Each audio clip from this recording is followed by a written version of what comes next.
మనం సజ్జనులం, మంచి ప్రవచనాలు వింటున్నాం, మంచి గ్రంథాలు చదువుతున్నాం, సంసారం చక్కగా చేసుకుంటున్నాం, ఒదిగి ఉన్నాం, వినయంగా ఉన్నాం, ఎవరి జోలికి మనం వెళ్ళలేదు, మనం ఎవరిని మనం ఏమల్ల. కానీ కొంతమంది మనకు అపకారం చేస్తాం.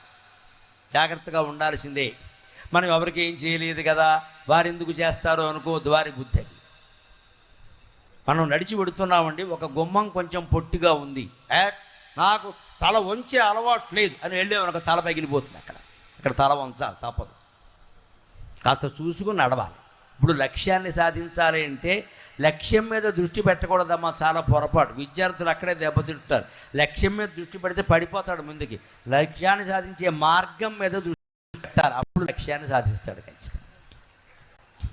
లక్ష్యం మీద దృష్టి పెట్టి లక్ష్యం గురించే ఉంటుంది బుర్రలో, మార్గం పోయింది. ఇక్కడ మార్గం మీద దృష్టి పెట్టాలి. ఇక్కడి నుంచి అక్కడికి పరిగెత్తి ఆ బల్ల అందుకోవాలి అంటే మధ్యలో ఎవరున్నారో చూసుకోవాలి. పరిగెత్తేమనుక వాళ్ళందరి మీద పడిపోతాం. ఇక్కడ మధ్యలో చూసుకోవాలి, ముందు దారి క్లియర్ చేసుకోవాలి. ఇక్కడ బాబు నాకు దారి ఇవ్వండి అని అడగాలి, అప్పుడు పరిగెట్టాలి. కానీ జనం ఉండగానే, రాళ్ళు ఉండగానే, రప్పలు ఉండగానే నువ్వు పరిగెట్టేవనుక మూతి పగిలిపోతుంది.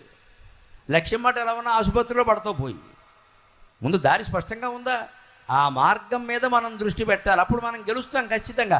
లక్ష్యం మీద దృష్టి ఎప్పుడు పెట్టాలి, దగ్గరికి వెళ్ళాక పెట్టాలి. ఇంకొంచెం దగ్గరికి వెళ్ళాక ఇంకాస్త వేగంగా పరిగెడితే లక్ష్యాన్ని తాకినట్టు. అక్కడ వేగంగా పరిగెట్టు, మొదటి నుంచి వేగంగా పరిగెట్టే మనకు ఆయాసం వచ్చి మధ్యలో పడిపోతాం.